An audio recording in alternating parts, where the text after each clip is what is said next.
ഐക്യമത്യം മഹാബലം എന്നാണ് മഹാകവി കുഞ്ചൻ നമ്പ്യാര് പറഞ്ഞിരിക്കുന്നത്. ഓ, നമ്മളെല്ലാരും ഒന്നിച്ചിരുന്നാൽ എന്തോ ഒരു സന്തോഷമായിരിക്കുമെന്ന് അറിയാമോ?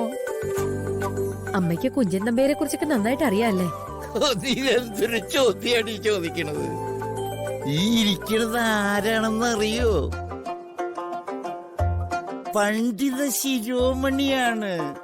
ഒരു മഹാപ്രസ്ഥാനത്തോടാണ് ചോദിക്കുന്നത്. കുഞ്ചൻ നമ്പ്യാരെ അറിയോന്ന്? മൂപ്പര് പണ്ട് ഞങ്ങളുടെ വീട്ടിൽ വരാറുണ്ടായിരുന്നു. ആര്? കുഞ്ചൻ നമ്പ്യാര് സാറ്. കുഞ്ചൻ നമ്പ്യാര് സാറോ?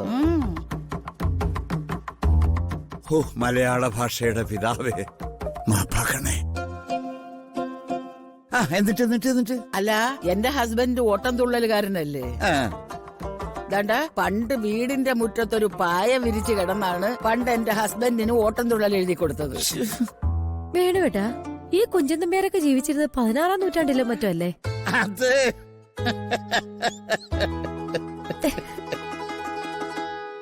അല്ലേ, തള്ളു തുടങ്ങിയ കേക്കാനായിട്ട് നിങ്ങളൊക്കെ എന്തിനായിരുന്നു കൊടുക്കുന്നത്? എടാ, നിന്റെ അച്ഛനെ കാണാൻ കുഞ്ചൻ നമ്പ്യാര് നിന്റെ വീട്ടിൽ വന്നിട്ടുണ്ടെന്നാ ഈ കക്ഷി പറയണത്. ഒരു ശങ്കര നമ്പേരെ വീട്ടിൽ വരുമായിരുന്നു. അയാളെന്ന് ഒരു കാശ് വലിച്ചൊക്കെ മേടിച്ചിരുന്നു. വേണ്ടി വന്ന ഭഗവാൻ ശ്രീകൃഷ്ണൻ ഓടക്കുഴല് വിൽക്കാൻ വീട്ടിൽ വന്നു എന്ന് ഇവര് പറഞ്ഞു. അറിവ് പകർന്നു കൊടുക്കാന്ന് വെച്ചാ ഇവരാരും സമ്മതിക്കൂല. ഇങ്ങനത്തെ മനുഷ്യര്.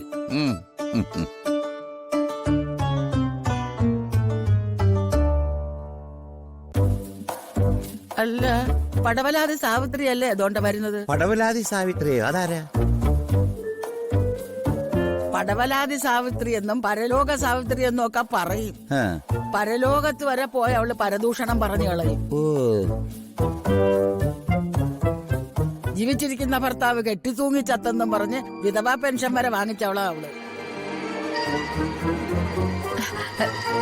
അമ്മേ, അയൽവക്കക്കാര് കയറി വരുമ്പോ അവരെ അപമാനിക്കരുത്. അയലോക്കാരാണെങ്കിൽ അടുത്ത് മടിയിലോട്ട് വെച്ചോ. അല്ല പിന്നെ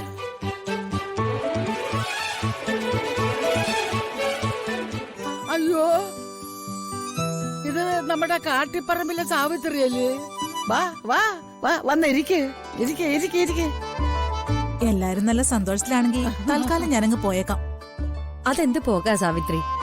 സന്തോഷം ഞാനായിട്ട് കെടുത്തണ്ടെന്ന് കരുതിയാ. എന്നുവെച്ചാ ചേച്ചി എന്താ അർത്ഥമാക്കുന്നത്? അതങ്ങ് പറയും. കേട്ടാലേ എല്ലാരും ഞെട്ടുന്നൊരു കാര്യം പറയാനാ ഞാൻ വന്നത്.